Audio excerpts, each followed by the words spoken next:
I want to invite Elizabeth Stapleton up. She's going to lead us in the pledge. Come up here, Elizabeth.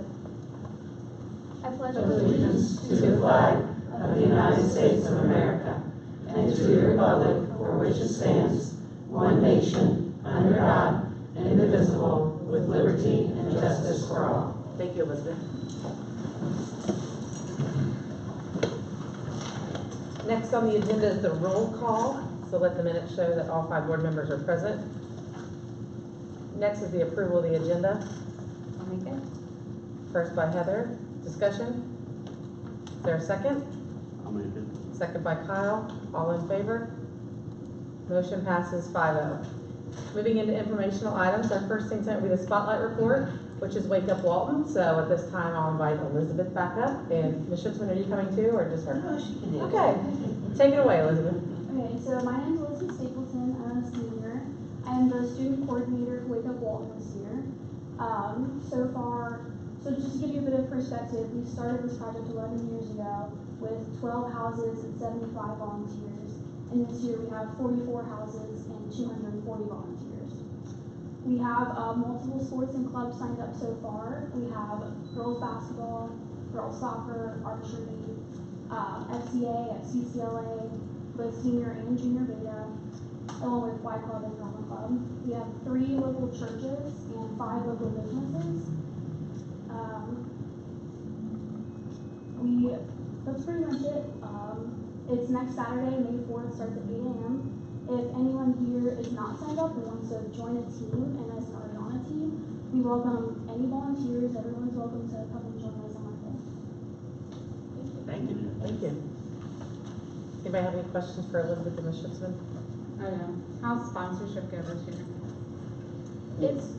We have all of our expenses covered by Awesome. sponsorships. Good. Yeah, we're down. We're down on everything this year. Our participation, our numbers are down by about 100.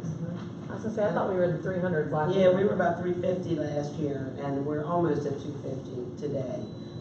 So, you know, I'm a little bit concerned about that, but we're also down a few seniors. Nature steps in and as it does with senior citizens. And so last year, I think we did 52 houses. We're doing 44 this year. They've either moved into nursing homes or passed. A couple of them just couldn't do it this year, but they want to come back next year. So I definitely could use more volunteers. That is just an undeniable fact. But I am also pretty confident that it's going to work out.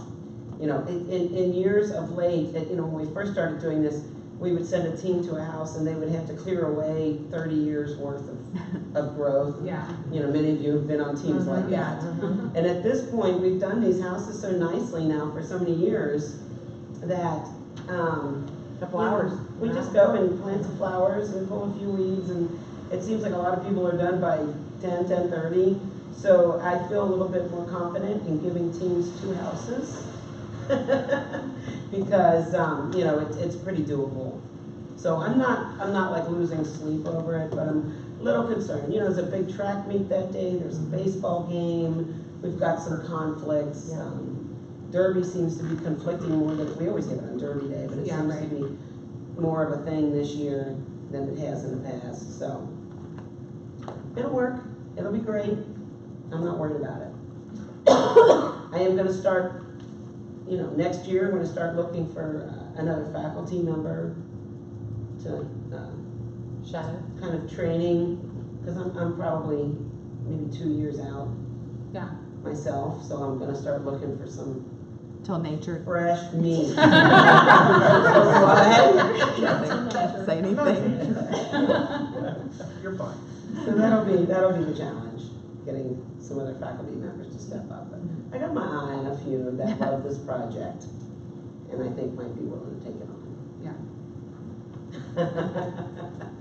Well, this is a great project. Thanks so much for right. leading this. And You know, and many of you sitting up here have been really supportive of us over the years, and you know, it's always great. You know, when I first told Dr. Baker about this project, introduce him to it, you know, I said it's great. We have board members that do it. We have, you know, principals and students and churches, and it's just a great collaboration for the community. So hopefully it'll continue.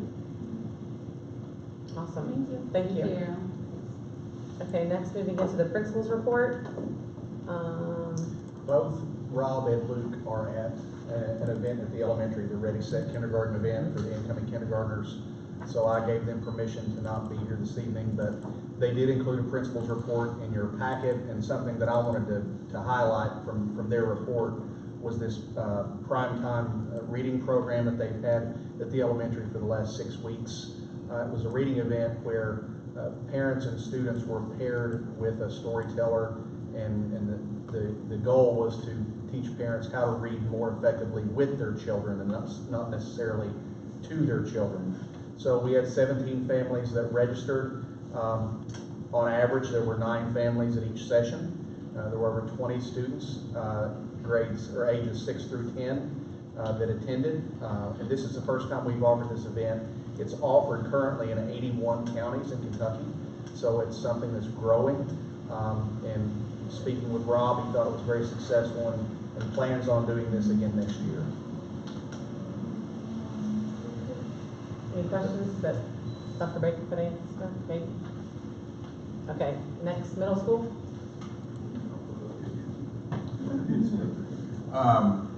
So I gave you I was able to compile, we got all of our spring map data in. The same chart you've seen, adjusted from last year. That's our all students. The first column in the pink is the novice. The first column in the yellow, apprentice. First green is proficient, and the first blue is distinguished. And the second column, pink, yellow, green, blue, is what they did on K-Prep last year. And then we have the proficient, distinguished percentages, and some stuff all over the place a little bit. As I was analyzing it myself, there's been a couple areas where we've done a nice job of reducing some novice. Some other areas where we don't have as much proficient that kind of went back to apprentice. Some areas where they just weren't as high as they were the year before. We do get new kids, so we look at the individual kids, but like to keep track of that. Some areas in special ed, we made some improvements, and you know, it's 1 year into some new strategies for special ed, so I don't want to pinpoint on any one thing, but the resource groups really seem to help kids with some individual help from Mr. Couch and Ms. Knight. So I'd like to think that that's probably part of some of the improvements in a couple areas, but you know, a couple years of data will show us how effectively that's working. I did notice that fall to winter, it seems to drop a little bit, and in some areas we've kind of recovered back. Some areas it kind of stayed the same, but I did notice in a lot of areas where our fall percentages of novice were in good, pretty decent shape, then they go up a little bit in the winter, and then they come back down. Not in every area, but you know, just kind of looking for areas as a whole. So you've seen that before, and it's just one of the pieces of the whole data sheet that the teachers get. So, and then on the actual report, there were just several highlight things that I wanted to point out because Mr. Hartman keeps showing me up on that stuff. So I'm going to highlight a few things that have gone on the last month. And then I've been in classrooms the last 3 days working with some of the kids on talking about K-Prep and setting goals. So I got to my email this afternoon. I had an email from Monday that Ms. Houchins had sent. We had a 7th grader that won 2nd place in the Aldalta Highway contest, and we had a 6th grader that finished 3rd place. So I didn't put that on the list, but I'll email you that stuff. But I wanted to highlight that because that was a pretty big deal. Any questions? Thank you, Eric. It's just been Elizabeth. I should have said this earlier. If you two want to go, feel free. Go ahead, go. You can too. I know you've been here all day. I'll stick around for a little bit. Okay, I like to so get I know you've been here all day, what's so going on. thank you, Elizabeth. I'll get up rudely at some point. Okay. All right. Well, I forgot. I usually dismiss you afterwards, and I totally forgot. Thanks. So, no problem. Nash, are you high school? All right, so big week with high school. We have, of course, the start of the week early this week with the new grade 10 reading and English test and the math test for grade 10. We had ACT makeups and, of course, the big thing, prom and Project Prom tomorrow. but we have the board, we showed the data. So it's that time of year, we're starting to really track every individual kid. Are they transition ready? So on the board, you can see we got our, what used to be called COSA, now they've changed the name to End of Program. So the results came in and we are just over the moon happy with the results. The End of Program scores for Walton Verona are in the blue bars, and that's our pass rate from the kids that took it. The orange bar is the state average. So you can see we exceeded the state average in all but one area. One of the areas, a couple of the areas, we got 100% pass rate. In one, we just missed it by one student. And that one student missed it by 1 point. So really, really happy with the end of program test. That's a culmination test of 3 CTE pathways in a row. So we had a very strong number of those. For a small school, the career options we offer for the kids is really phenomenal in comparative to other schools.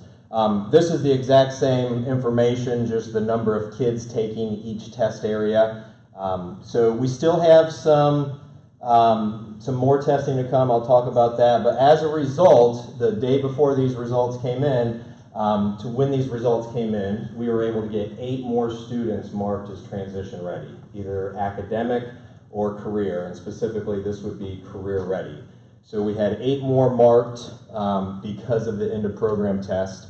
So as of Monday, April 22nd, when these results came in, we had 25 seniors, about 20% of the class, not transition ready. Okay, so 1 month preceding that, we had 28% of the class not transition ready. Just yesterday, Laura Williams at the vocational school sent to us the results. We got 5 more students transition ready through their ASE certified mechanics test or their OSHA 10 test. So we are really on pace to have some good numbers this year. Last year, we finished the year in the mid 60% transition ready. As of right now, you can see we're already up into the 80% of transition ready. Last year was the year they took the coyote away. So we really count on that coyote last year to get those. It's the last chance for the kids that don't get the state benchmarks in reading, math, and English. So they took that away last year. Well, then they bring it back. So we found that out late last week, early this week. Coyote is back. So we've taken our kids. They took the ACT in April. For the first time ever, we've offered seniors the ACT on campus in the middle of the school day. It's called district testing. ACT piloted it last year. Ms. Hester got into that, and then this year we were able to do it as a live group. So we tested 32 seniors here on campus on a Tuesday. It counts as an official ACT. They don't have to go to Grant County or Simon Kenton on a Saturday. We had a really good, every single kid that needed to take the test took it. And that was a part of those ACT extensions that Ms. Neesmith talks about. So we took that test. We're still waiting on those results to come in. Next Tuesday, they should be available to us. So we're still waiting on the ACT test from those that took it a couple weeks ago. We've shifted those seniors that took the ACT, the day they took the ACT on Tuesday, we gave them a day of rest. We started coyote preparations the next day. We have that test coming at the end of the school year. We're still hanging on the line for a couple more certification tests from our vocational school partners. Mr. Sandlin in the business department has his ASK certification, and we have some students in the Kentucky State University dual credit algebra class that have not met college benchmark yet for math, but they're in the Kentucky State. So if they get that math dual credit, it checks the box for their math ACT standard. So we are very excited about the results. We have a good trend going, and over the next 4 weeks, we'll continue to look at that data. Any questions? Some good stuff, thank you. Next would be the construction report. Jeremy? All right. We'll start with the trash. We did see some more bubbles pop up recently, but we think they're the old ones that we actually rolled over before. So we're gonna go out and patch them. As far as I know, they haven't seen any new ones. So I think that's a good sign from what I hear from Phil and Kyle, so. Still don't have a final solution yet. We never actually issued a certificate of completion to them to start our warranty, so technically, we've never started our year warranty. We usually start that at the punch list, and we did the punch list about, I think it was September 6th, if I remember correctly. So, even if they want to try to fight against the final thing there, we still have till September for a full year. Want to try to finish with some kind of final solution in the middle, but we're having a hard time getting results back from the geotech labs and I guess explanations about what all these different things mean. So we've been waiting for 3 days after the report was issued. Said they found a couple different items in there, but we need to clarify what those items are. We really don't know what they are. They could just be something in the asphalt. That's typically in the asphalt unit. So I think they have oil compounds in there too. So. Did they list them as like specific compounds or? They did. I think they're heavy oil compounds is what I think they were calling them. But I'm not quite sure where we stand with that one. Earlier this week, we signed paperwork with Moats to start the turf project, and Emmett was there, and we discussed it. And essentially, Emmett needs someone to help translate the report for him. He's not a chemist, so there has to be some type of chemical reaction that's occurring. Something's leaked, the location of the bubbles, and they're in a straight line, so something's leaked as they drove it down the track. So We just have to be able to. We're confident we'll be able to address that. Yeah. We'll get it solved one way or another. Yeah. I mean, we're still holding. I mean, it's not my area of expertise, but I'd be happy to look at a report and see if there's anything that stands out to me as this is something we should look at. I wouldn't mind that at all. Okay. Yeah, I mean, anything we could do. I know it's serviceable and it seems to run fine. The kids are doing okay out there. Yeah, we've had. I've walked it and it's good, but it's disheartening. Like all the time and money we spend on this, like when you see the number of holes that are out there on that field, when you walk it, some of those are concave, some are convex, some are a little spongy, some are hard. So I mean, and I was worried, but when I've seen kids running out there. What's that? They've used 2 different types of material when they've been patching. Okay, I wondered because it looked like where some are not so hard, and I mean some of them you just squish down in. Yeah, and that was my experience too. I walked the track and I walked like every lane backwards and forwards, and I could feel a difference, but I'm not an expert in what a track should feel like, but it seems like we should try a little bit harder to get this to be right. We are. And I know we are. We're gonna come up with a solution where it looks nice again after we're done, whether it be like another top coating and then another restriping, something like that. I mean, I don't think we paid them. I think we still have $25,000 in their money. So. Okay. And that's more than enough to put multiple layers on. Yeah. We really have to. Thank you. Yeah, and I'm happy to help however I can. Yeah, we never release the final payment until we're satisfied, and we're not satisfied. So until they make us satisfied. Good. Yeah, we did start on the turf. We had a meeting with them to move the documents forward and kind of get the staging locations and when the start date I think is about May 17th is what Bill had said. So we're going to start down there and they can still use the track. I think they have a state meet coming up in between that time, between the 17th and the 26th or something. So we're going to leave some lanes for Phil to do. We discussed it with him, so looks like we're moving on that. They have a completion date of July 5th for that one. So that's right before the dead period ends. And they said they have no issue getting done with that. They're not worried about that at all. They said it would be about 4 weeks when they started. So even if we have to push the May 17th back just a little bit, I think we're going to be okay.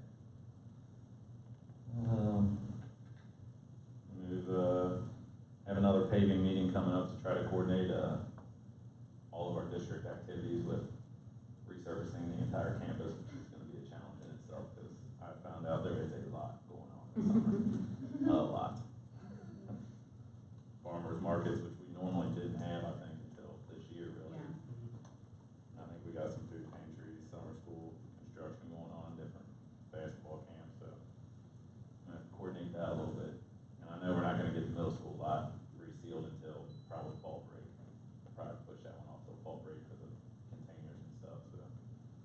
talked to them about that, and even though their contract states at 30 days, they're gonna work with us no matter what on that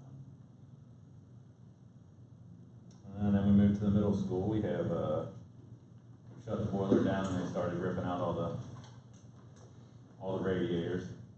Got a couple complaints first day back about smells, but it's boiler water. It'll air it out just a little bit. I can't believe they actually smelled it. Over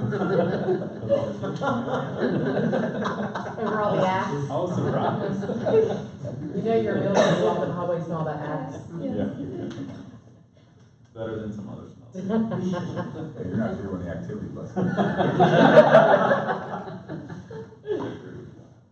Oh, gosh. So looks like they're about 10 to 15% ahead of where we were from the elementary a couple of years ago. So we're trying to get a jump on that. That way we don't run into a pinch there at the end like we had in that project. They got the bathroom downstairs completely demoed out.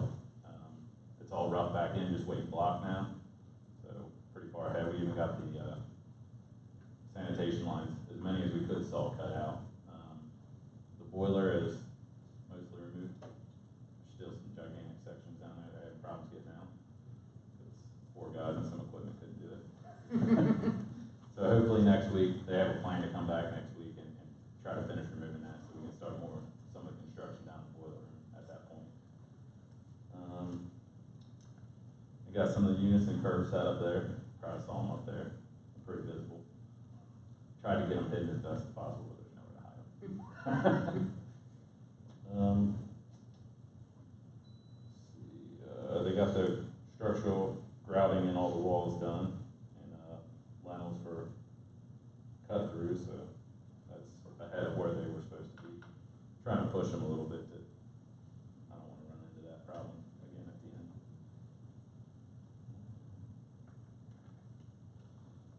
That's pretty much it for the middle school. Go to the early childhood center. It's actually starting to look like school now. We have flooring in, ceilings in, HVAC's been started up and running. Still waiting on data in order to do controls. They'll have to run the fiber in order to do that before we can temporarily get data in that building.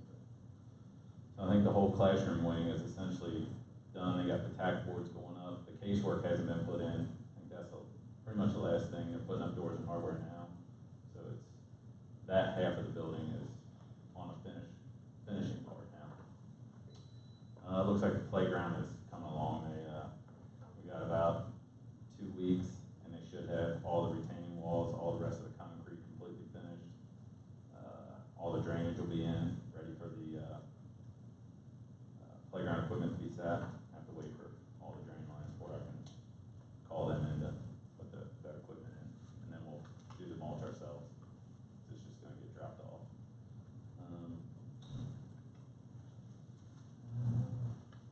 I think that's pretty much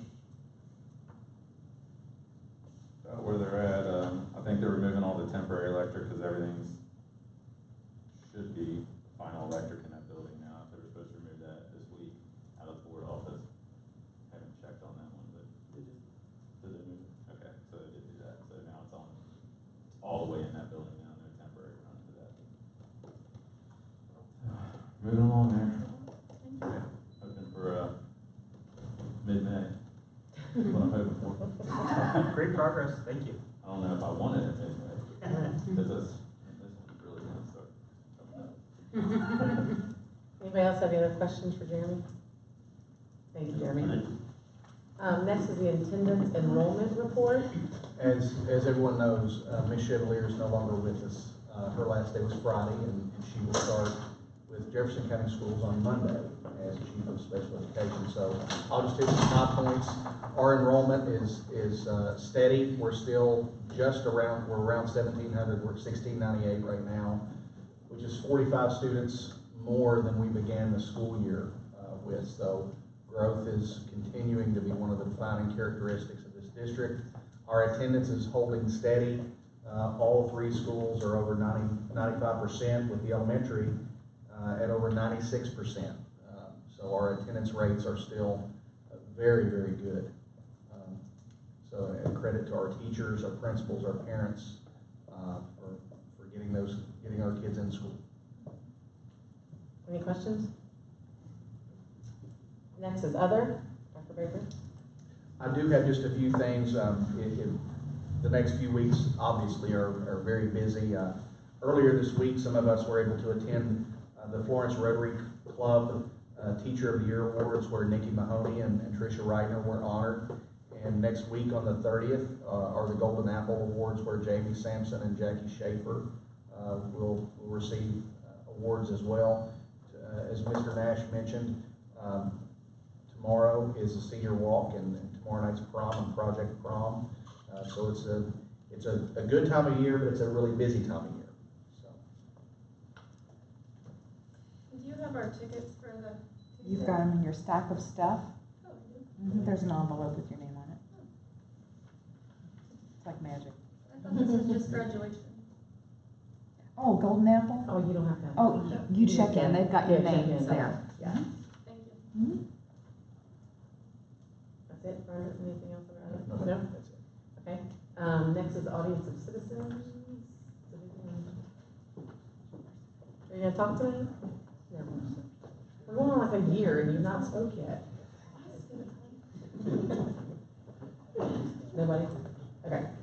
All right, next will be the capstone presentation by Dr. Baker. For those of you in the audience, all first-year superintendents are required to complete a training program that encompasses several days of training, either in Frankfort, sometimes Louisville, sometimes Lexington. It's been a total of 17 days of training on site this year.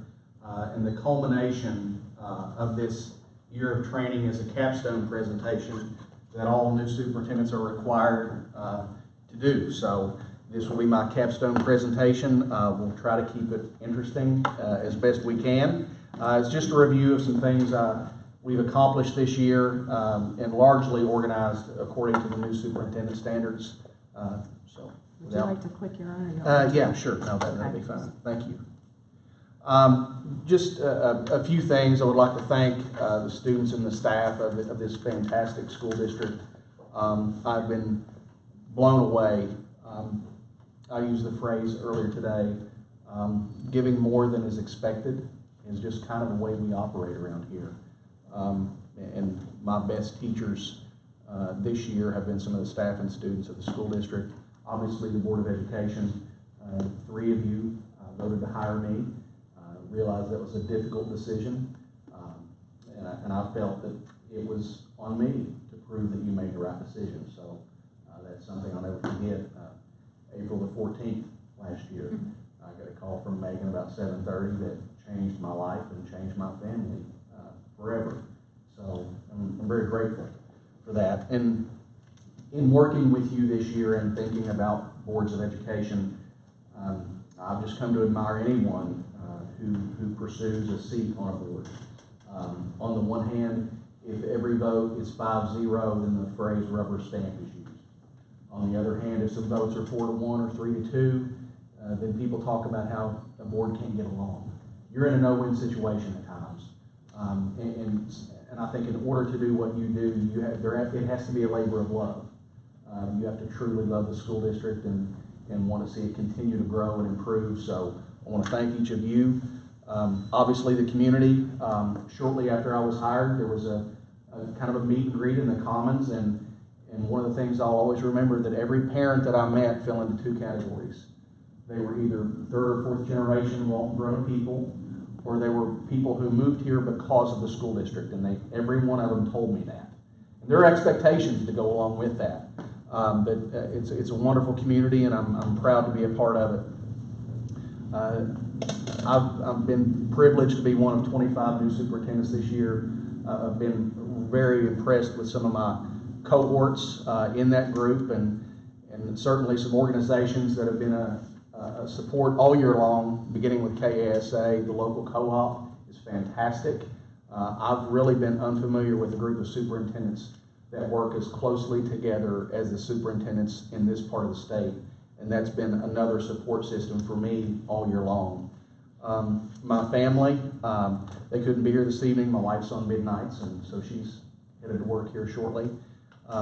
But, you know, we were very specific in what we were looking for. We weren't just looking for a job, we were looking for a place to call home, and that's what we found here. Tuesday night at the choir concert, which was fabulous, Erin Korsteiner, choir director, did a great job of highlighting the 14 seniors. And she had something very positive to say about each of those kids. She highlighted what their plans were after graduation. And every child was registered to go to college. I think there was one going into the military. There was students going to the center, Georgetown, Bellarmine. And at the end, my wife leaned over and says, "Are you sure you're good enough to be superintendent?" and I said, you know, the jury's out, but don't say that very loud. It's been a wonderful year. I especially want to thank Dr. Carter, my executive coach. He's been a source of wisdom and at times comfort this year, as well as Dr. Rob Smith. Rob is my mentor and a friend, and I've depended on Rob at many times during many points this year. And Megan, my board chair, we talk on a regular basis, and it's nice at times when you feel like you're walking on a tightrope. You have three people that are kind of a safety net. So just want to thank all of you. Just a brief overview of this presentation. I'm going to hit some things in my professional growth plan and the progress that we've made implementing those things. As I said, a lot of this presentation will be organized according to the superintendent standards. I'll highlight some specific indicators for each of the 7 standards and share some evidence of some progress I think that we've made, as well as some future plans. I will say that board members, you have a binder that contains this presentation as well as artifacts, pieces of evidence to inform your evaluation of me. I tried to give you enough artifacts so that you feel comfortable completing my evaluation without inundating you and making that progress longer than it already is.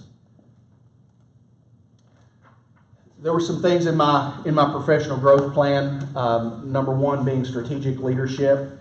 And as everyone knows, we're in progress of developing that plan, and I'm working on a 5th goal and corresponding objectives for the board, and it's my intention to have another rough draft to you mid-May, so that you'll have time to look at it and hope bring that to for your approval at our regular board meeting at the end of May.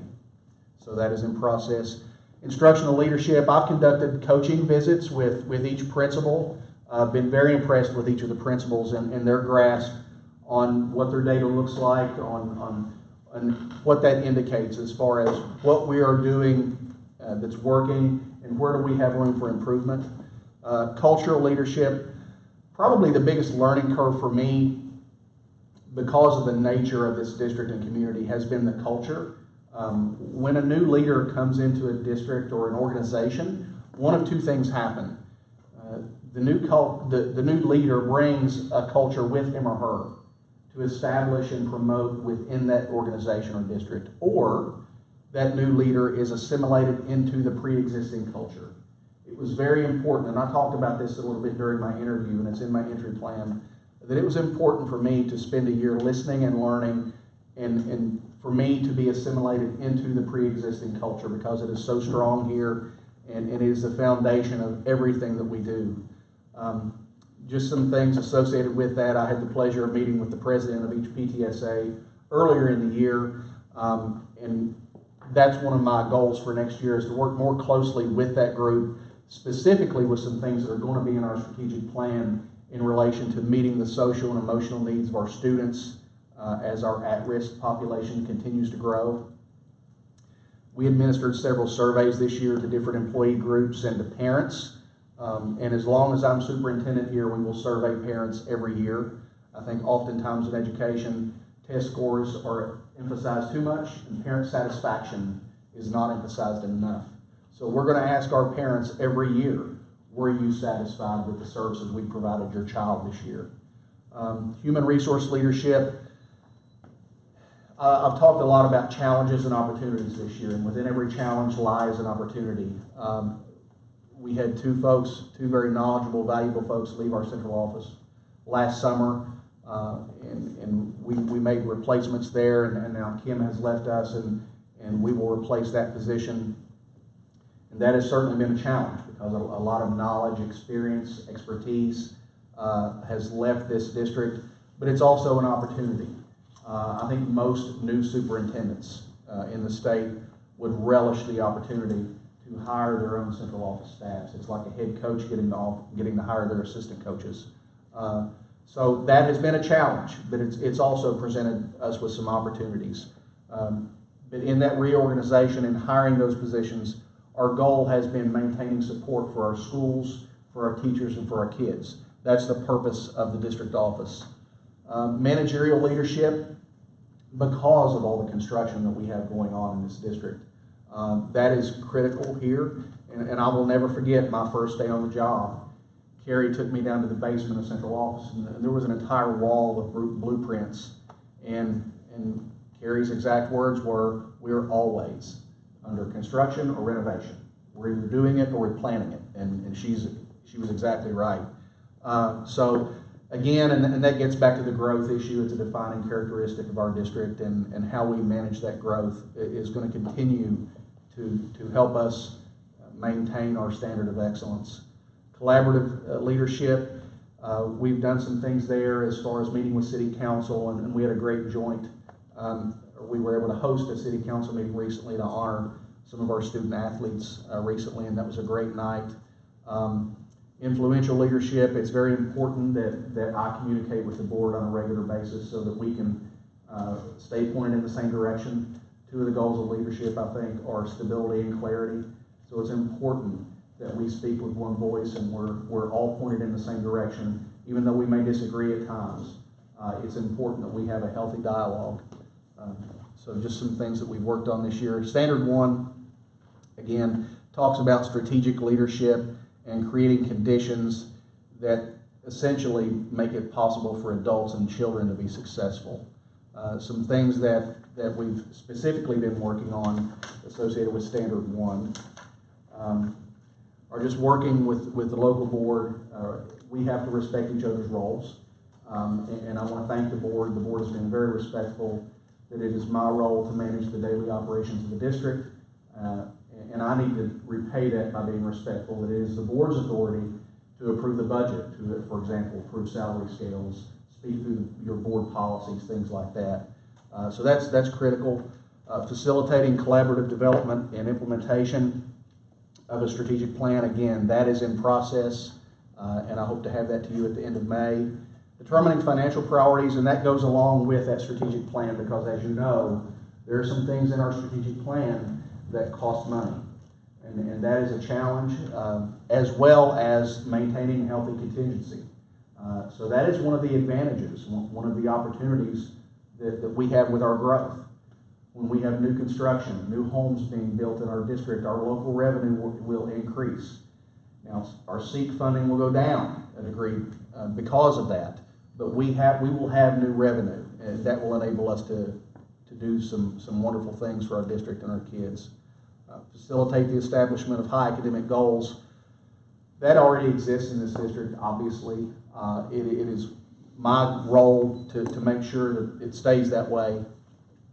So, just some evidence. I developed a 30, 60, 90-day plan, and that is one of the artifacts in the board's binders.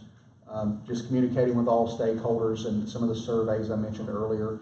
One of the favorite things of mine from this year is the 10 Minutes with Matt activity, and I borrowed that from Tommy Floyd when Tommy was superintendent in Madison County.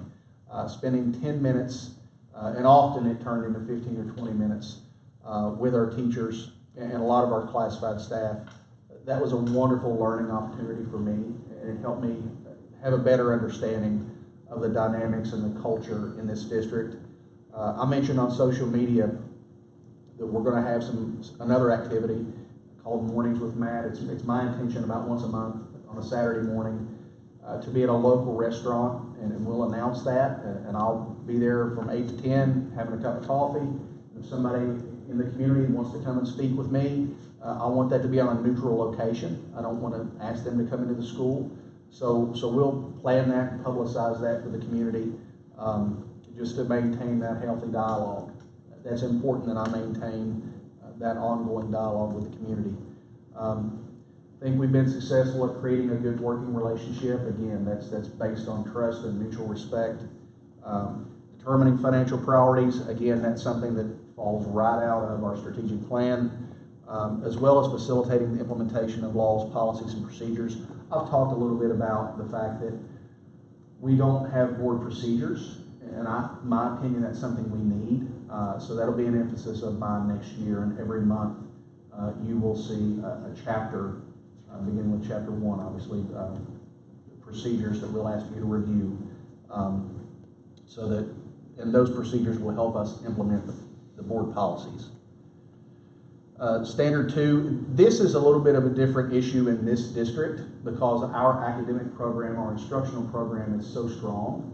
And what I've shared with the principals is this: as long as their results are where we need them to be, and I'm not talking about just test scores, I'm talking about parent satisfaction, then I will give them a great degree of latitude to make the decisions that they feel that need to be made in their buildings. If their results start to slip, then I will become more involved and more prescriptive. Richard Branson is the CEO and founder of Virgin Airlines, made the comment that it doesn't make any sense to hire smart people and then tell them what to do. If you're hiring the right people, you don't need to tell them what to do. You need to give them creative freedom to design their own work. So that's what we try to practice. So I've been a little more hands-off with Standard 2. I have conducted the coaching visits. Our Read to Achieve grant was also renewed. I do monitor achievement data. Mr. Nash and I both are we're data guys, and I think the ACT is the most valid, reliable test that we give in schools today. So we talk regularly about achievement data at all schools, but especially with that ACT, because that's just something I'm passionate about. It's been a long-standing tradition in this district as the superintendent has lunch with every senior in small groups, and that's been another of my favorite activities this year. I've been so impressed with our seniors, and not just the seniors, but also those people who work with the seniors. Christy Otten does a wonderful job helping those kids make plans for life after they walk across that stage at the end of May. So that's something we will absolutely continue to do, and it's a great way for me to get to know our kids a little better. I feel that I've been visible in our schools and classrooms, but that's going to be an increased area of emphasis for me. It's important in any district, but I think especially in a smaller district that the superintendent is highly visible, that people feel comfortable talking to him or her. So we'll continue with that. Again, as I mentioned earlier, Standard 3 is I think been one of my biggest focuses this year, in just learning the culture. And in order to fully understand that culture, it's been important for me to meet with different groups, different individuals that sometimes have different perspectives and don't necessarily agree on everything. But in order for me to completely understand the dynamics in this district, I have to listen to differing points of view. So it's been my pleasure to meet with several former superintendents and several former board members this year, and fully intend to continue to do that, as well as working with city council and people in the community. Again, I mentioned 10 minutes with Matt earlier. City council is, David and Heather are good enough to help organize those quarterly meetings between myself and city council. We'll try to continue that partnership and improve it as time goes on. We have a couple wonderful organizations that help support our schools and our kids. One being WAVE, our foundation, and the other being Larry's Kids, that helps maybe some of our at-risk students. It's important. Mike Stacy, I heard say that if you don't tell your district story, someone else will. And that's part of what we try to do with our district Facebook page. I think at times, people don't always know, even in a small community, people lose touch of just how good this school district is. And there's some things that need to go on that page that I just haven't gotten on there yet. Governor Scholars, for example. We had several kids, how many, Kevin, for the FBLA trip? We've got 4. We have 4 students who qualified for a national FBLA competition. At times I feel like there's so many good things going on. It's a challenge to get it all out there, but it's important that we tell our district story. I mentioned the individual meetings with some of my predecessors and some former board members, and again, it's important that I do that so that I have a holistic understanding of this district in this community. Human resource leadership. One of the most important things we do is hire, recruit, retain, evaluate staff members. They will make us or break us. So ensuring that our schools have the appropriate resources, including time, but also personnel, and ensuring that we do a good job of hiring and inducting our new people. Again, so that they become assimilated to our culture and they learn what it means to work at Walton, because the expectations are a little higher here, and we need to continue that. Again, so some things I've already mentioned, central office reorganization, the opening day talk that I gave to the entire staff. I think Megan would attest. I was a little nervous. That was a difficult thing to do, but that is so important to one of the things I like about this profession is there's a definite beginning and end to every school year. And even though I was a little nervous, I really enjoyed that, and I'm looking forward to that for next year. I already have some thoughts on some things I want to communicate. I have mentioned a resource allocation process. Again, it goes back to our growth, that in my opinion, we need to clearly define process for how we allocate resources to our schools. And in this instance, when I say resources, I'm referring to teachers, personnel. And I've shared that process with our principals. Kevin's familiar with that, and we'll fine tune that a little bit and share that with you to get your feedback before we seek to formally implement that. But I think because of our growth, it's important that we pay particular attention to that resource allocation process. Again, managerial leadership. With our growth and all the things that are associated with that, this is another standard that I think is critical in this district. Oh, okay. Okay, thank you. It begins with overseeing the budget, and again, Kevin has been invaluable to me this year. Finances were one of my bigger learning curves this year, and Kevin has been invaluable in that regard, and I'm sure will continue to be. Identifying plans for facilities and technology needs. There's some very ambitious things in our strategic plan that deal with technology that we need to do a great job of planning for 3 to 5 years ahead to be sure that we can implement those things responsibly. Continually assessing the programs that we already have in place, as well as developing clear expectations for efficiency. I always think about the community being divided into 2 groups. One group has children or grandchildren in our district, and they care about the quality of the teacher in the classroom above all else. And the people in our community that do not have children or grandchildren in the school district, and I think they tend to care a little bit more about efficiency. They want to see that we're being responsible. So those are 2 things that we need to pay particular attention to. Obviously, we'll continue monitoring, reviewing that local facilities plan. We just, by the way, I should have mentioned this in the other, we signed paperwork on the Tyner property. That property is now ours, and we'll be renegotiating that lease in the near future. Construction of our early childhood center has been an adventure, and Jeremy and Jason have been great in working with them through that this year, and we're looking forward to that, being able to offer that service to our community.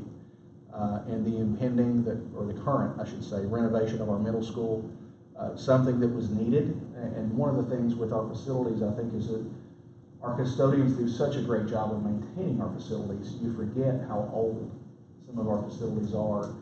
So that renovation at the middle school, especially some of the older sections, is badly needed and will help us become more efficient.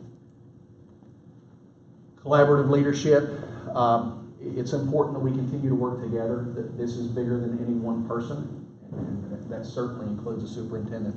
I've been very fortunate to work with a great board, wonderful central office staff, and great principals. So we'll continue to work together as a team to continue our tradition of excellence here. So we'll continue to develop those collaborative partnerships.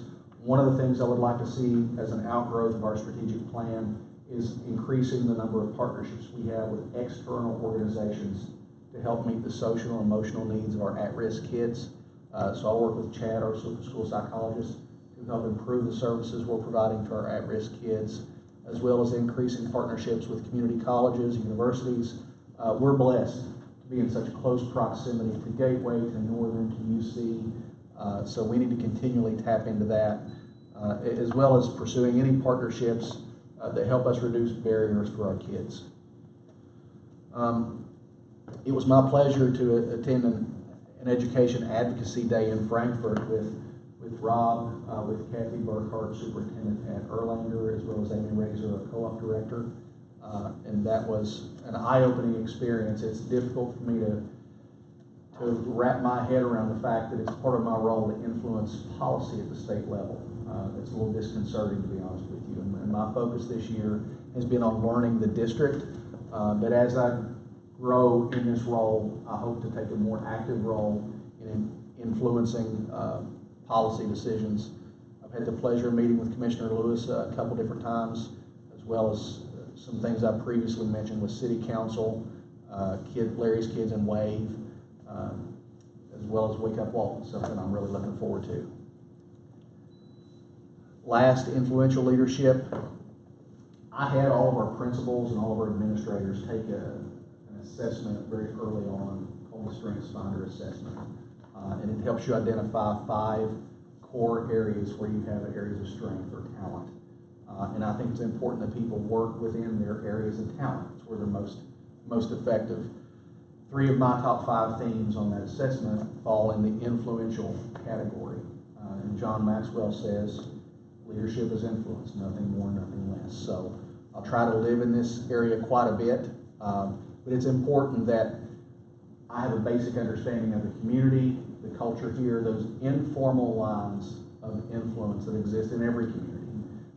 So it's been a big focus of mine this year, just understanding the political systems. And when I say political systems, I don't necessarily mean elected officials. There are politics that occur in any organization, in any town. So it's been very important for me to get up to speed on that as quickly as possible. And I still have a lot to learn. But we'll try to make that an area of emphasis. So just continuing to build relationships with our local elected officials. I had the pleasure of meeting Senator Schickel and Representative Santoro at a legislative forum at Beechwood High School earlier this spring. Have contributed to the Mirror and again just attended that education advocacy day with some area superintendents. So we'll continue to work there. Some things that I think that I need to work on. I'm very mindful of the fact that you're going to tell me what I need to work on, and we'll do that. But some things just with our strategic plan that will guide many of our other decisions in this district in the next 5 years. And especially effectively managing all the things that we say we want to do with the resources we have available. That's going to be, I think, one of the biggest challenges. And again, the growth that we're experiencing will help with that, but that'll continue to be a focus. Just continuing to learn the culture in this district and the history is going to be critical for me, as well as just continuing to manage and, work with Kevin and our other central office staff to help manage our finances effectively, to be sure that we're as efficient as possible. Again, always think of within every challenge lies an opportunity, and with growth, I think it's a great example. I've shared data with the board. In 1998, this district had roughly 1,000 students with 5% free and reduced lunch. We're now at that 1,700 mark and about 40% free and reduced lunch. And there are challenges that come along with that. Our demographics are changing, and that presents needs elsewhere. Number one being professional development for our teachers. when you have 5% free reduced lunch, as a teacher in the classroom, you don't need to pay as much attention to classroom management. When you have 40% free reduced lunch, that has to be an area of emphasis. So our teachers need to understand that. We need to reinforce that with our teachers and with our principals. And I think it's important that we have clearly defined structures within our schools for behavior management. It's one of those things, it's part of your culture, it's the foundation of everything else you do. I've mentioned increasing support for our social and emotional needs of our at-risk students, but the opportunity that we have associated with that growth is that we're going to have increasing local revenue. Our property assessments in this district for last year increased by 29 million. Personal property assessment increased by 9 million. That led to, in the neighborhood of $440,000 additional local revenue. Having said that, seat goes down, so you don't pocket that whole $440,000, but we do have opportunities to do some things there for our staff and for our kids. And just continuing the tradition of excellence that we have here, I'll give you this example. I feel like I've been given the keys to a '57 Corvette, royal blue, white interior, and there's not a scratch on it. And it's my job to be sure that one day when I hand the keys to another superintendent, the car looks as good as it does today. So we'll work very hard to be sure that we do that. One of the things I'm concerned about, and I don't have all the answers, is how do we maintain a small school feel in light of this growth? I have noticed some things that I think will help this year. I think, first of all, the superintendent being visible and knowing the kids. I will tell you that I think when I go to the elementary, a lot of kids know me. I get a lot of highs and some high fives and some fist bumps. Some at the middle school, not as much at the high school. I need to get to know these kids more, and that's something I need to work on.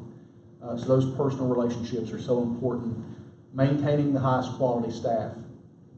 I'm a big believer in timing and fit. And the timing may not be right, or the fit may not be right for someone who's a wonderful person in this district. And those are tough decisions.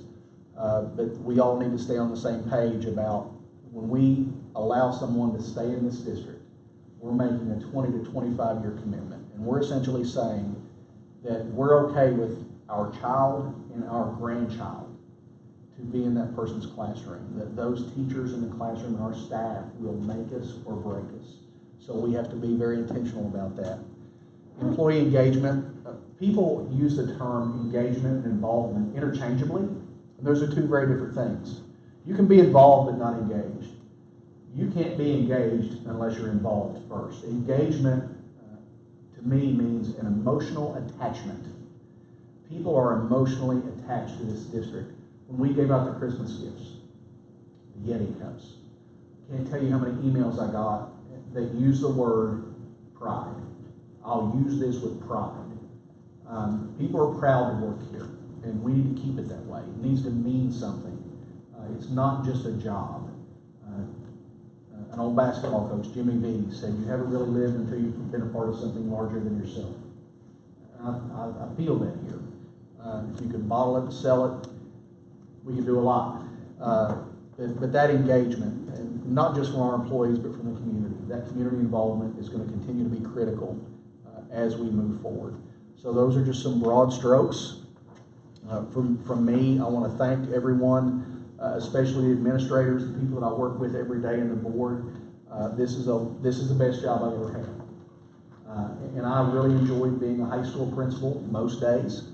But this is by far the best job I've ever had. There have been about 2 days this year where I thought, no, not too sure about this. So, you know, we're probably 155, 160 days into the school year. It's a pretty good average. So I just want to thank everyone for their support and for me and my family, and hope that we get to work together for many years to come. Thank you. Thank you.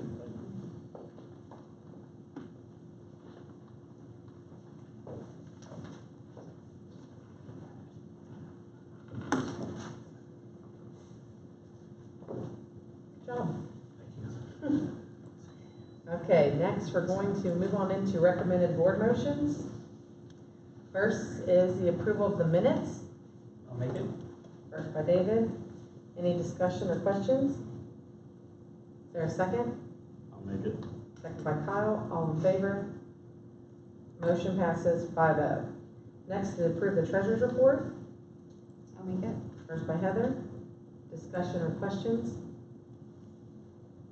there a second? Second by Stacy. All in favor? Motion passes 5-0. Next is approve the order of the treasurer, the bills. I'll make it. First by David. Discussion or questions? I didn't see any questions come through, did you? No, you didn't. Okay, all right. I think the explanations are really good. Uh-huh. It really helps. Thank you. Good. Good I was job. getting a little nervous when I don't see it like a. Well, when you beat us to the punch, it's good. That's good. It's just that. I'm giving you a break, but- Kevin. Is there a second? I'll second. Second by Stacy. All in favor? Motion passes 5-0. Next is approval of pay application 11 for Morel Construction for Walton Roner Early Childhood Center. I'll make it. First by Kyle.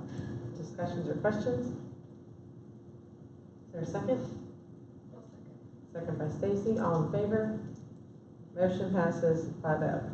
Next is the approval of pay application 2 for Morel Construction for the Walton Roner Middle School renovation.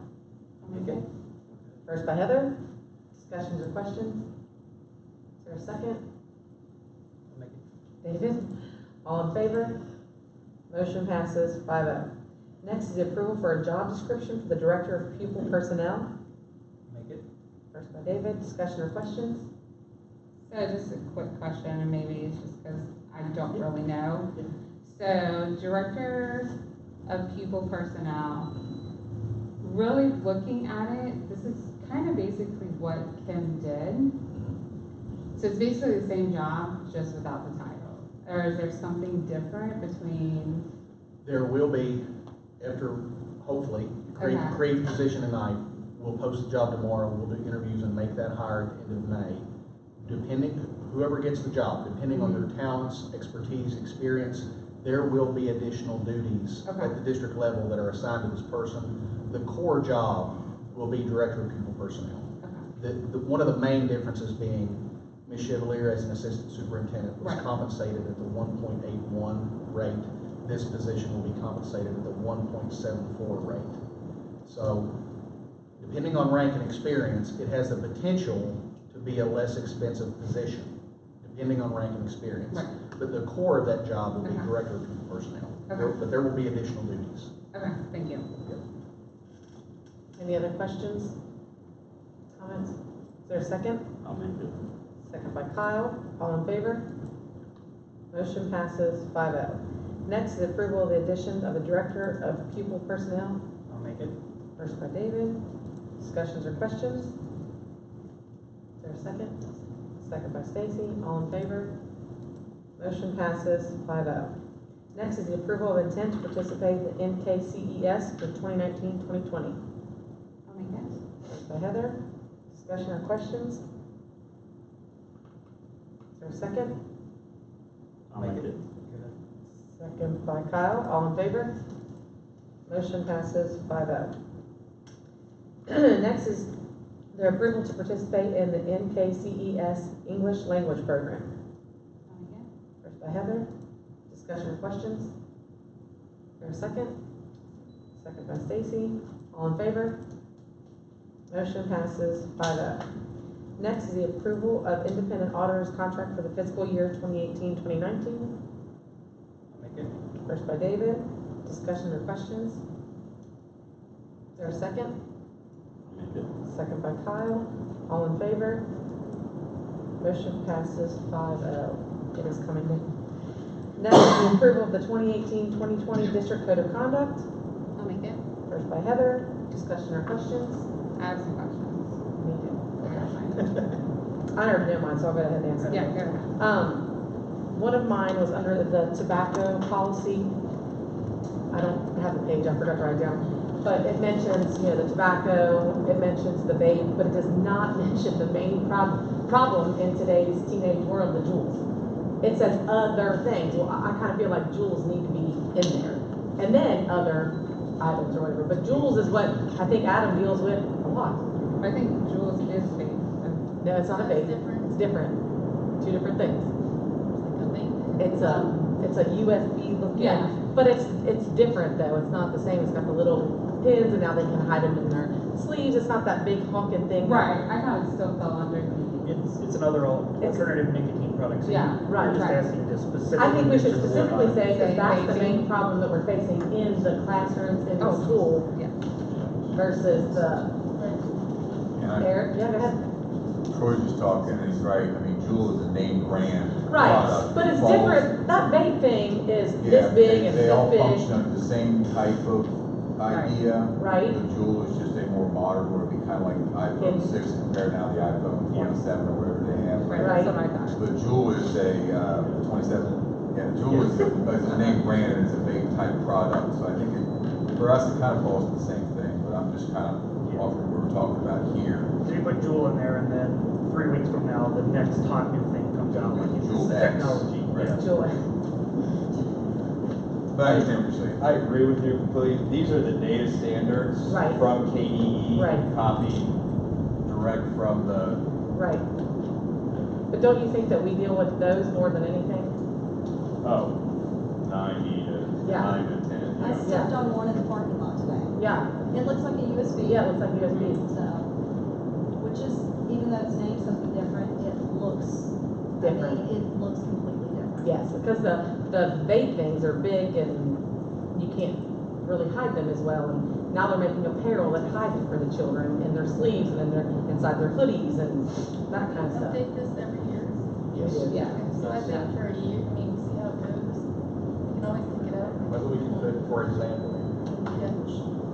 Yeah, Yeah, example, okay. yeah. a couple names. I think it just specifically states it so the kids are knowing they can't get by with Okay. that, in my opinion. I know I see it on a daily basis in the district, so a lot. And then, my other question was, I thought we kind of had talked about the attendance policy, but it stayed at 6. It did, and that was in one of your Friday emails a couple weeks ago. I'm open to making that change, but I think the recommendation from the principals, and if any of you want to speak up, feel free, but that if we move it, we just move it one. Right. We don't go back to what it used to be. And I feel like that's a fair compromise, especially like when I was reading it, it states that like, if the child misses like a Monday, Tuesday, Wednesday, one note, that's 3 parent notes. I mean, you can write it on one note, but that counts as all 3 of theirs. And I know that especially at the elementary, some at the middle, the main complaint I was getting, and I saw on Facebook and the calls I was getting was, now my kid has the virus, the 24-hour hub, but I gotta take him to the doctor and pay a $50 copay so you'll have a note. When the nurse that sent them home said, they can't come back tomorrow because they have a fever and it's 1 o'clock, and you know they're gonna miss tomorrow, and they've already used their 3 notes. So that was the main thing. So I think going up 1 to 8 would be a fair, 4 and 4 would be a fair compromise, but I think the community was pretty, especially the lower, where that stuff just passes back and forth. I'll tell you what, we can put that on board policy, or on the agenda, I'm sorry, for May, and for your consideration, and you can have your first reading then, and the second reading won't take place until June, but with your permission, blessing, we'll start publicizing that after the May board meeting. If everybody feels strongly about that, because I want plenty of time to get word out to our community that we're making that change, okay? And then I had one more, which I'm sure has already been taken care of, but Kim's name is still in there. Yeah. Okay. Yeah. I just figured it, Yeah. on the real copy, it's probably gone, but okay. All right, that's all I had. Heather? So you covered one of mine, the 3 parent notes. And maybe I just don't know this because I don't have a high schooler. I'm curious why it's written different for high school. It just says, on page 33, if anyone else is looking at I was the on copy. It says, students shall be allowed a max of 6 attendance events for personal reasons per school year, but over here we specify per semester. The high school made that change a few years ago. It just works for the way the kids do it with travels, different things like that. And it works for, sorry, go ahead. No, it works for the way the high school kids and their families with attendance. Because you get kids that will have perfect attendance in the first semester, and then they're limited to their 3, where the high school mentality is, I'll burn my first 3 in the first semester, because I'm getting reloaded in the second semester. Mhm. They're like unused sick days, you know, from a. That you don't get to carry over. You don't carry They gotta over. burn them. Right, and that's what I'm thinking, so I could burn all 6 of mine in the first semester. Yeah, then you don't have anything. Then they're done. Right, but I would have to get doctor's notes. Right. Right. Okay. I mean, you guys cool with that? I am too. I was just curious why it was written different. Okay, and then, let's see. Dress code, page 29.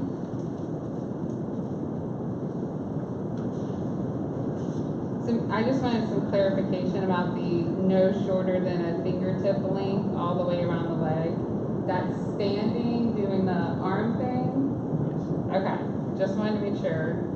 And then, so that covers that one. Cold shoulder, I already learned what that was. I think that may have been While my we're last talking one. about dress code, I was glad to see, because my daughter brought it up, apparently to Mr. Reitner. Knew it was coming. Sorry. When we purchased the jeans originally, they had backing to them. As you wash them, it tore off. And it was right above the knee, a hole above the knee. And so when she got dress coded the other day, she had put duct tape on it, she went to Mr. Reitner and said, if my shorts have to be at fingertips, this would be where my shorts are. And my hole is way down here on my pants. I'm not real sure why. So when I read that, I was like, oh. Did she tell you what we came up with? Yeah. What you said? Be classy, not trashy. I didn't. That She said it. She said it looks trashy, and I said, well, let's look at it a little differently. What standard are we trying to set here? And she said, look classy. And I said, that's what we're trying to sell. It's the holes that we're trying to, you know, for me, and you know, I love. She always approaches me. I've been dress coded today, and I'm like, oh, great. Why can't I have duct tape over this? I said, I'm really not great with duct tape, but here's what our goal in middle school is that dress code should not set you out of the classroom unless you make it. So any kid that gets dress coded, they come to the front office, and it's generally Audrey and Tina who will say, I can get you a shirt or pants or shorts that will put you in dress code. Are you good with that? 99.9% of the kids will say yes, and they take it. We say, take it home, don't bring it back. And you know the random kid who says no, then it becomes a discipline issue. But she's always got the best questions, and it's always in the cafeteria. She always approaches me. I got a question for you. I'm like, okay, I know what it is. Yes. Yeah, she told me about that. Classy. Yeah, Not classy. the other word. I said the word. I said trashy. Mr. Ryder did not. She told me. Classy. Yeah, she told me. But I was glad to see that when I was reading over this. It's like, oh, this makes sense. It's just, as a parent, it's really hard to find things these days. And like, I had to spend a lot of extra money to get the patch behind it, and then they fell off. So, I don't know. Anyway, but I was glad to see that. I think my last one is just because I'm curious and I want to know things. Page 41. So students must arrive for prom by 9:15, but now it's no longer 9:15. It's 1 hour from start of prom. Just curious why that was changed. Because prom time changed this year. We pushed the start back. So now it's more dependent upon the start of the actual dance, giving them a window to arrive instead of an actual time to arrive by. Because if the time of prom fluctuates, then we're locked into what the code says. So we give an hour just in case they're coming from baseball or Baseball, a lot dinner, of restaurants. dinner. Restaurants, and we still run into points where so-and-so's at the restaurant, they just text somebody, they send a picture of them waiting for their bill. And we say, yes, we understand, take your time. Okay. Don't speed, get out here. Okay. We got it. Thanks. I was just curious about that. David? I think you ladies covered most of what I had. The one that was left for me was just, I was a little curious about this on page 12. So the last sentence says, violation of these rules may be so extremely serious that such behavior may warrant expulsion of the violator even for the first offense. And The ones that I had questions about on this, so being tardy to class, possession of food and chewing gum. So as this is written, it says, if you wanted to, you could expel someone for one time having chewing gum, food, or being late. I think we probably need to be more specific on that. Yeah. We can do that. Well, especially where chewing gum is at the principal's discretion. Yes. Yeah. Food can be at somebody's discretion, and Yeah. it seems a little harsh. Agreed. Agreed. Anything else, David? Nope, everything else you guys handled. Okay, Stacy? Kyle? Good. You good? Yeah, cold shoulders was handled. Cold shoulder. Go to things now. Is that a I sign? got it. Yep, I got it. Yep. Alrighty then. Okay, so we had, So since we're. yeah, so wait, so we're changing changing it. something, We need to table it? You can die for lack of a second. True. Or we could amend whoever, I don't remember who made the first one, but, That would be Heather. so it could be amended to state, with modifications as discussed. Why don't we just let it I don't know what the. when we Let's just let it We just let it die. die. So let it die, bring it back. Well, I don't know if we If can that's approve okay. this tonight. We don't make, We have to get it printed, but we can't we do it do, till but we don't do that until a little bit later in the Right. summer, so we have time. Right. We can revisit this in May when we look at the attendance policy Yes. and then communicate everything. Okay. And have plenty of time to get everything printed, so we're good. All right, so is there a second? 5 weeks. No second? No. Okay, motion dies. No second, motion dies. All right, moving on to the approval of the 2019-2020 salary schedules. I'll make it. First by Kyle, discussion or questions? I'd just like to thank you, Dr. Baker and Kevin. I know a lot of work, and probably lots of other people that I'm not aware of, spent a lot of work going through this, and we discussed this at the working session, and I think you guys have done a fantastic job. I really like it. I like what this is going to enable us to do and the message that this sends, and I'm just very happy about it. So, thank you. Anything else? Right. Is there a second? I'll second. Second by Stacy. All in favor? Motion passes 5-0. Next is the approval. I'm sorry. We like that. Oh, you're welcome. Next is the approval of the memorandum of understanding with the Boone County Schools regarding the Ignite Academy. I'll make it. First by Heather. Discussion or questions? I have some questions. So my first one, and it could just because I didn't read it correctly, but buses. The way I read it, we would be in charge of busing the kids there. Tomorrow at 1:30, Joanne, Adam, Chris, and myself will meet with a couple folks from Boone County to iron out the details of that, but we've been assured if we can get our students to a Boone County bus stop, at that point, they can get on a Boone County bus to go on to Ignite. There are a couple Boone County bus stops really close to where we are, so it's not gonna be that big of a deal, but we're working out the logistics of that tomorrow at 1:30. Okay. And then, they're following the Boone County schedule. Yes. And so at that meeting, he talked about if Ignite wasn't in, but their district that they're from was in school, that student would then report to their home school. That's correct. So typically, we don't have a spring break that falls in line with Boone County. Correct. So those students technically would not get a spring break and No. possibly not a fall break. No, we will be sure that those kids get a break. That's another one of those logistics things that we're gonna talk about tomorrow. Isn't it kind of like the VTech school? It's a lot like that. Is it? Yeah, okay, okay. That's why I took it, okay. So you know how like our V school kids, it's the same thing. They still get our fall break and our spring break. Okay. So even though Ignite would possibly be going on, if we're on spring break, then they wouldn't report, maybe, but we're gonna find out. Possibly. Okay.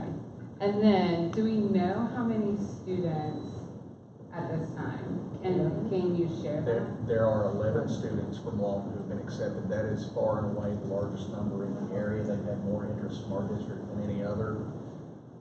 The two primary districts that I'm aware of are Walterboro and Ludlow Independent, where we're sending kids, but we're sending far more than any other district.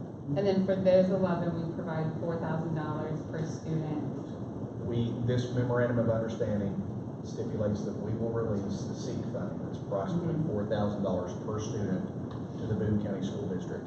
The remaining funds are going to be covered by private donations. For this school year. For this school year. There will be a separate agreement that I write, send to Mr. Ruberg for his approval. It'll be an acknowledgement that we'll ask the parents to sign, I'll sign it, or the parents acknowledge that if there are any additional costs to attending Ignite, that is their responsibility and not ours. Okay? So two things I feel about what Heather's talking about. One, why don't we put district agrees to forego the SEEK money to them? Why do we put $4,000? What if SEEK drops to $3,200? Now we're out $800 to send a kid. So like, I would think that should say something about SEEK. Well, this is a one-year document. Okay. So we'll have to approve this every year. Okay. So as SEEK changes, that number will have to change. Okay. But you're right, it would be.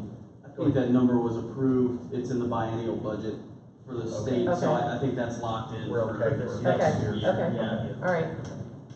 And then the other one I had was, so here's what bothers me about this part of it.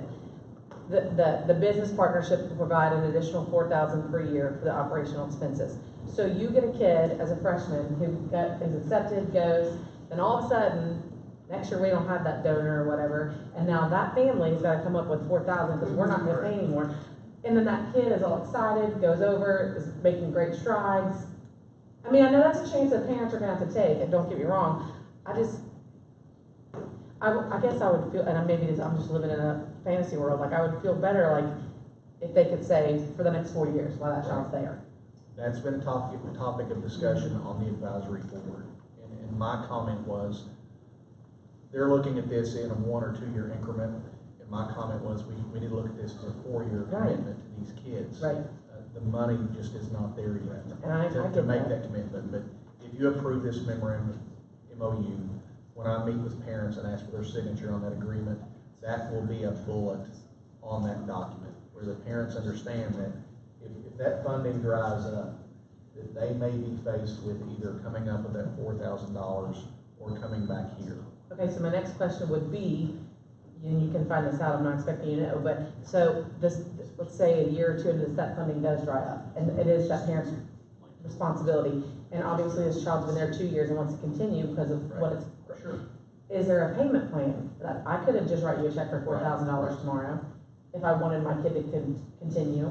So would they be able to like do a monthly payment, or like we do with our tuition, a quarterly payment? Right. Something to that effect, where it would be a little bit easier on a family. I can find that out, absolutely. Those are my only concerns with that. Was the seat, the wording of that, and then. If they were to come back at some point, do the credits all align and all that? So if it did shut down in 2 years, they come back, are they gonna be able to go back into the flow of things? They would, but I will tell you that could be a little messy because the credit structure there is very different because of the pathways. That has the potential of getting a little messy. And that's something I want to be sure that the parents and the kids understand, because once they come back here, they're under our board adopted policy concerning graduation requirements.